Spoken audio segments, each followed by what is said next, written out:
Welcome back to the THP Strength Podcast. My name is Austin Burke, and this is the weekend edition of the THP Strength Podcast. I have a 47-inch vertical off 1 foot, a 45, 46-inch vertical off 2 foot, and today we'll be discussing how to increase your vertical if you're working a 9 to 5, specifically a laborious and highly demanding physically 9 to 5. With me today is Dr. Ben Moxness. This is my coach. He's also one of the coaches at THP Strength. He's a handsome fellow who's extremely smart. And yeah, if you want to get coached by us along with the rest of the team, click the pin comment in the comment section below, because we're going to put it this time in a timely fashion. If you buy a year, buy 6 months, get 6 months free. So if you buy the year package, it's literally half the cost of the month. It's a hell of a deal. It is one heck of a dealio. But without further ado, how are you today, Dr. Ben Moxness? You don't have to call me doctor, but yeah, I'm good. In your title right now. I know. I put it in there just to throw it in there to establish credibility. But I wonder if I'm establishing credibility with director of large thing. I think you are. Maybe the wrong crowd, but definitely for sure. Whatever. I'm doing good. How are you on this fine Sunday? I'm doing great. It's crazy that we wear the same clothes, like on crazy. On weekends. What's going on? Yeah, I need to find more outfits.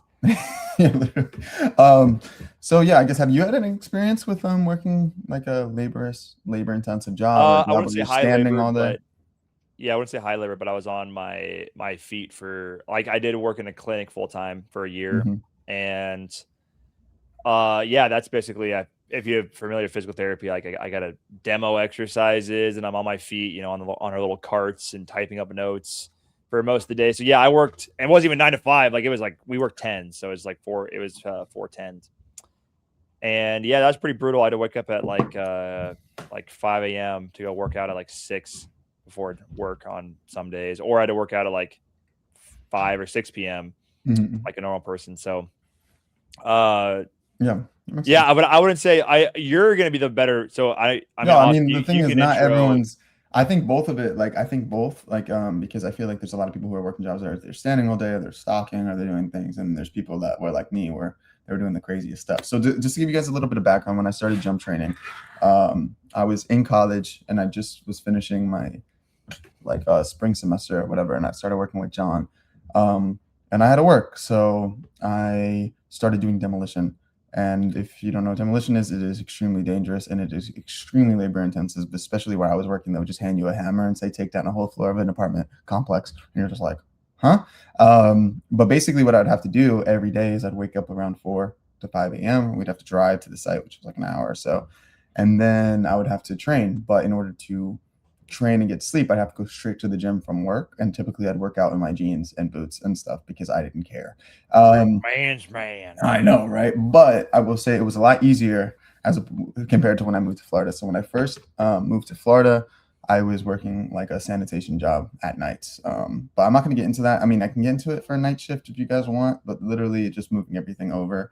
But I will say the hardest time of any of the labor intensive work I was living with Isaiah at this point, and I was doing landscaping for this guy. So I was building concrete curbs in the hot sun of Florida.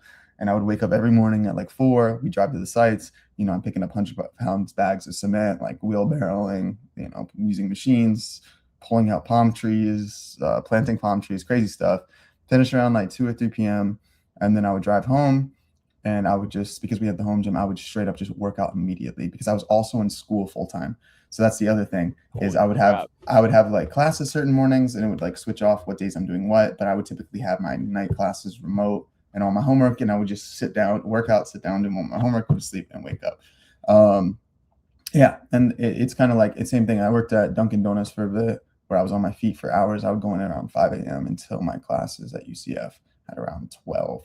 And then I would do classes, and then I would come home, train, and do homework, and go to bed and repeat. So is it possible? Absolutely. The biggest thing you're going to want to prioritize itself is, if you're standing for long periods of time, you want to shift. You don't want to be like dominant on one. What is that called when you're like dominant on one side of your hip, when you're just like kind of leaning? I would call it shifted over. Yeah, you're just shifting one side. One hip, your whole shift. You want to make sure you're moving around. Sit when you can. In terms of labor-intensive jobs, I would always try to, like, if I was shoveling or hitting something with a sledgehammer, I would always kind of switch sides to try to equal it out, try to like think about it like, oh, like, you know, I'll be like, okay, I'm gonna hit Good it. advice. You know, because like you think about it, if you're doing everything on one side all day, whatever. And I'm like, you know what? Who cares if my left-handed swing isn't as strong because I don't care. The job gets done a little slower. Who cares? But your body will thank you. The biggest thing though is always just going to be just going for it. A lot of people, you know, they want to go home after work. They want to take a shower. Like, you know, they want to go to Just the relax. beach. I just They gotta want to eat relax. some food. When the That's how moment you obesity happens, guys. dude, I just By like the way, I always tell people, I'm like, just go straight to the gym because you still have a little bit of energy. Once you go home, you're screwed. I would take like a 30-minute power nap, and then I go to the gym because the gym is like 5 minutes away from my Yeah, house. yeah. You tell me that I wouldn't get out of bed, bro. Like it's not happening. Yeah, but also I love working out, so it's different. It's like a big so kind of begging off what Austin said. A big thing is it's not a matter of if, it's a matter of when you go to the gym. Like it needs to be part of your routine. Yes, it's also possible with kids. You just gotta have a really good partner or wife or husband to like work things out with. And in terms of modifying the workout, so I didn't really have to modify my workouts too much when I was working like full time, 10 hours. Just because like I knew how long it would take me. I would maybe shorten up the rest periods a little bit, or like superset some more things, or my warm ups would be a little bit quicker. Yeah. Maybe I would take a Yeah, couple sets off the sprint. So like right now, I have the luxury, obviously, because I do this full time. I could warm up for 20 or 30 minutes, but back when I was working full time, it was more like, all right, let me get like 2 sets of ISOs in. Let me just do some dynamic flexibility, and I'll just warm up with the exercises that I'm doing. Like I don't do my extensive like sprint warm up. Yeah. I'll just do like some high knees, butt kicks, karaoke, and then I'll just build up my sprints, and like that'll also count towards kind of my sprint volume. But if you're not doing sprinting in your program, then it's actually I would say it's pretty easy because like usually a workout would only take 45 minutes to an hour. The only time workouts take like an hour and a half plus is if you are sprinting because you get to warm up a lot for the sprints, and then you probably have to like drive to a different drive to the gym or walk back into the gym if you're sprinting the parking lot. Then it can get a little more difficult. So just some more actionable. I forgot like the details. So I actually made my most progress when I was doing demolition. One of which the reasons which is because how lean I got doing that. I was like, it was really crazy how lean I got, and I just stayed consistent with the training. But one of the reasons that a lot of our cycles do have just the barbell warm up is actually because of my work schedule. Because a lot of times, like I would come home, I would only have 45 minutes. I'd have class or something, and I'd have to get the whole workout done in 45 minutes. So I would do the dynamic warm up if I could, and I would sprint if I could, but I would focus on the lift because it's not ideal, but it's better than doing nothing. Like or you can sprint the day before. Yeah, there's ways around it. I never did that. I didn't really know about that. Like I just kind of like just did whatever. But or you just sprint on your jump days. Like that's a good that's an easy one to do. Yeah, like that. It's definitely doable. Yeah, like I remember my biggest thing too is like I would have to like really regulate my food around like the work in order to train. I remember like I was never like a big carb guy. I've never been a big carb guy, but basically I would have these like I would get like Dave's Killer Bread or whatever, and I would make 2 sandwiches, and then I would just pound these sandwiches, like, and then just go, which is crazy because the sodium and the cold cuts are nuts. But I would just pound these sandwiches to have some kind of energy and just like not overeat and make sure to eat healthy while I was at the job. Because when you're working with everybody, no one really cares about their health, you know, especially if you're working in a fast food establishment. What is it? Oh yeah, ripping cigs. Everyone just ripping cigs. Just ripping cigs and eating like Takis and random stuff. Except for the people whose wives pack them the best lunch ever. But yeah, no, it's definitely doable within like 45 minutes if you really want to. It's just more so about like, don't put yourself in a position where you can say no. Like the moment I take a shower, the moment I lay down, the moment anything, I was like, I'm done. You're screwed. Yeah, you have to kind of just go for it. And like, you know, you see people in the gym in their dirty ass jeans and you're like, oh, what is he doing here? That's what they're doing there. They're trying to jump higher. No, I'm just kidding. But like it's doable. A lot of times, you know, people are like, I have to shower, I have to do this. You don't have to, bro. You are literally only doing that because your ego wants to and you want to look a certain way at the gym. Screw that. Like, nah, pack it all in the car. Just shower after the gym. Yeah, pack some stuff in the car, pack some shorts in the car. I should have done that. And just go to the gym and change real quick, work out, go home and shower. And yeah, and you'll still like, dude, you'll still make maybe your results are slower because you have higher fatigue levels from the high labor job, but Yeah. or the intensive labor job, but it's still, well, one, if you've been doing it for a while, your body's already used to it. So it's kind of like, it's already like, that's already kind of your baseline. And then so inducing this training stimulus on top of that, or a training stress on top of that's going to already knock you out of that homeostasis. And then you're going to adapt. Or like Austin said, you can get pretty lean. Yeah, If you're thinking 10K steps a day. I was so shredded when doing demo. Like that's when I was like right before COVID, and I started jumping really high, and I lost my balance because of COVID. Yeah, and the other, it was nuts. And what I will say though is like, so say you have a really hard day at work, and you're like, dang, I am just smashed.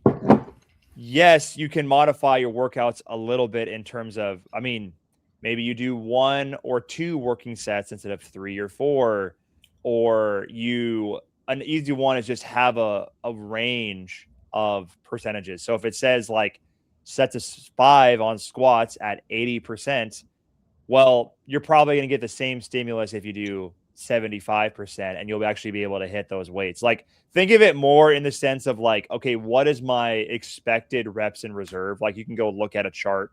Like, usually people can do 80% within about 6 to 8 reps. Sometimes squats might be a little bit less, but let's just call it 8 reps. So, if you're doing sets of 5 on squats, that your reps in reserve should be somewhere around 2 to 3. So because of that, now you can be like, okay, well, I'm obviously crushed today. So my 80% has gone down. And now I need to do 75% of my 1 rep max. Or obviously, like if you have velocity based train, like if you have a VBT device, then it would just do that for you, because you would know, like it will map out your estimated 1RM for the day. And that's an easy way to auto regulate. You're still getting the training volume, but you're actually getting, there's a concept called, it's what is your adaptive potential for that day. Obviously, if you're really fatigued, your adaptive potential is going to be low. Like we're doing training that is designed to train the nervous system, and also, as part of the nervous system, the structural system. So if you don't have the nervous system's not there on the day, it doesn't mean you skip training. It just means you just sap your adaptive potential for that day, and then you live to fight another day. But if you have a super hard day and then you see the training on Team Builder, and you're like, well, I have to do absolutely everything. Now you're screwed. Like then you're just going to keep compounding. You'll run into injuries, and it'll just keep cycling. And we have so many athletes like that. It's like, dude, we have told you many, many times, like the training is written in pencil, not pen.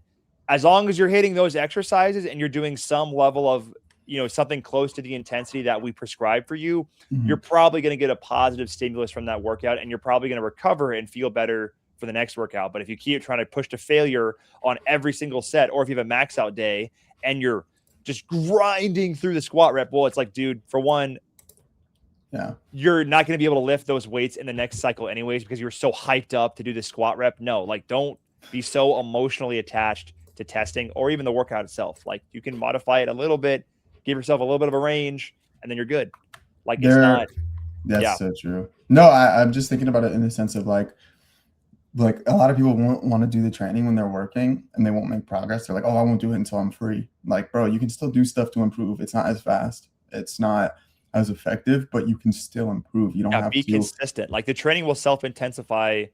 As you get stronger, as we prescribe, more and more intense exercise, like you'll still follow, like you'll still get the progression that you want. Maybe your progress is slower. Yeah. I mean, I'm not going to lie to you and say like, yes, Isaiah and John, Josh, Dom, Donovan, like, guys that train full time. Yes, they have an advantage because they can rest as they need to. They have, usually lower stress levels because they're not having, a super intensive manual job. I mean, obviously if you have a wife and kids, and that's different too, but a whole different stress. Even Isaiah, he has a wife and kid. Like Isaiah's, I mean, all of us work. I mean, I work 12 hours a day. I don't know about you, but like I work a lot. I work now, a lot. It's not labor intensive, but I'm making content, I'm reading and doing all this stuff all day long. On the other spectrum is like if you're working remote, like I remember like coming back to working like working here, like it's you're seated. A lot of it is like make sure you're standing a lot, make sure you're not in the seat constantly. Take walks, do a lot of like stuff like that to keep moving, and like make sure you're stretching and stuff, because like not stretching but just moving. because it does work on the opposite end. It's like, oh, I thought my bounce was going to shoot up because I was working remote, and it was like, but I'm hunched over like all day, hunched like over. typing. You get fat because your steps go from 10,000 a day to it's like 2,000 a day, yeah, and that 2,000 is all within your gym workout. Yeah, it's not even. Yeah, And it goes both ways. There's another thing too that's really helpful, and like I hear this excuse a lot with people who work full time. It's like, oh, I don't have time to eat healthy. I don't have time to this. It's like, bro, you do. Like, just meal prep. Prioritize. Like, meal prepping can be cheap. You'll save time meal prepping. Yeah, like you'll literally save. Like you can do the math. I literally work and I meal prep. Like I'll be literally on calls and I'll be cooking chicken, like and stuff for the week, or like beef for the week. It takes like an hour to meal prep for like rice cooks on its own in a rice cooker. Rice, you just put it in there. Not, it takes the same amount of time to cook 10 cups of rice in the pot than it would to cook one cup of rice, but you just have more of it. It's more about like deciding I'm going to do it and doing the little things and like like obviously we've talked about rest and like how important it is to sleep and stuff, but like the biggest thing I see is just people like don't work out. They feel like they're not getting the most benefit out of it because they're not doing everything, and then they're eating like crap because it's easy to go to a gas station and grab like stuff. Want to cancel because they're like, well, I don't have time. Like I'm a student. I'm studying for exams, guys. Oh my god! I went to grad school. Like it was like, and that's harder than anything you'll ever face in undergrad. Like literally. And it's like, I was totally fine. Like yes, what was I stressed? Of course. I had studied I was in class for 6 to 8 hours a day, and I had to study for probably 4 to 6 hours a day. But I still. I mean, your school was way harder than mine. I mean, I graduated. I was in college the whole time. You have 16 hours in the day. Yeah. You have 16 hours in the day. You sleep for 8. You have 16. If you have 8 hours of class and 4 hours of studying, you still have 4 hours to work out. And that's the thing is too, a lot of people put things off until last minute. I remember with school, the biggest thing with school for me was we were in Los Altos in California at the time training that guy. And basically like I remember like because we're in California, I was going to school in Florida and I was remote. And all my assignments were due at 9 p.m. instead of 12 a.m., which was so annoying. That sucks. And I remember I would have to wake up super early. I would do all my work as much as I can, and I would just get ahead on assignments and do the little stuff, start planning things out. And I would just allot a certain amount of hours every day. And then we would have to go work out and then train the guy after. So then we'd be at his house for 4 hours midday. Then they'd want to go get food or something. I'd need some food. We'd eat something, come back, and I'd have another 2 hours before my assignments are due. So that wasn't sustainable because I was so stressed out. So I'd always work ahead of the curve, doing the little things.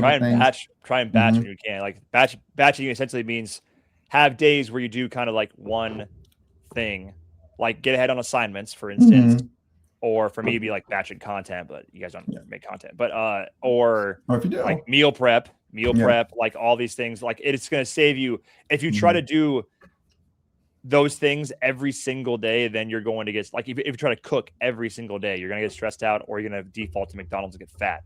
So just instead meal prep on a Sunday, or I would meal prep like I worked Monday, Tuesday, Thursday, Friday. I would meal prep on Sunday for Monday and Tuesday, and then I'd meal prep on Wednesday for Thursday, Friday, and then I would just cook myself on the weekend. I will say a good hack if you have access to it, like especially working the night shift that I did when I did sanitation. So if you guys don't know, I used to drive this van around at night. Me and Lewis actually had the same job. I used to drive this white van around every night. 5 days a week, and I would clean Panera Bread bathrooms like at night, like all through Florida, which was super sketchy.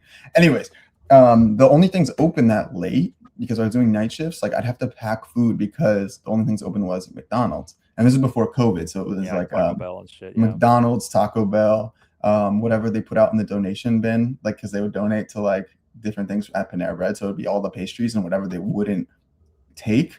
Like I would be eating like bear claws and stuff and like crazy stuff. So I was like. Tempting. Yeah. The only thing is like, and I couldn't really afford to go to like places like Wawa. Like Wawa is a good one because at least there's options like are healthier. Yeah, Chipotle's pretty good one. Qdoba. But I mean, I'm saying night shift specifically, like if you don't have access, like McDonald's was like always available. Wawa's 24 hours. So like, let's just say those are the two 24-hour ones, right? Like in the East Coast, it's like you have to find ones that work. Meal prepping helps. But I was eating sausage McMuffins like every night, and like I eat 2 or 3 of those, and that was already like 1,500 calories right there. It's hard. You have to learn to like those things and learn what your body responds to too, because you'll notice like during the shift how tired you get if you eat the wrong food or you eat too much and stuff. And so like basically conclusion, so prioritize as in meal prep and adjust the training for the love of God as needed. Like it doesn't do what you can as opposed to what you can. Don't worry about what you can't do. Get the stimulus, get your reps in, and then live to fight another day. You don't want to try and push. You don't want to try to, if you had a super hard day at work and then you stack another hard training session on top of that, when you could have made a hard training session, a medium training session, well, like, those acute workload spikes, those can lead, like in runners, for instance, like a 10% workload spike in the one session is more associated with injury than over an entire week. Just to give you some research examples. But yeah, dude, it's just like, don't let one day ruin your entire training for a month because you decide to push yourself when you shouldn't have, and you get hurt. It's like, and that's why we had the chat. Like, that's why you can tell us, you can ask us questions like, hey, what should this reps in reserve be for this lift? Or what should I do if my work schedule's like this, or my exam schedule like this? Don't just hit cancel and be like, sorry guys, I don't have time. It's like, yes, you do. If anything, to be a healthy human, you got to work out. You got to lift 3-4 times a week for an hour. Like, that's just, to be a healthy person, you need to do that. So there's this, I mean, we'll change the training or we'll tell you how to change the training to manipulate or to be more conducive to your schedule. So, but that's a good place to stop. Make sure you like and subscribe and sign up for coaching with the link in the pinned comment or in the description. And we'll see you guys next weekend. See you next week, Greg.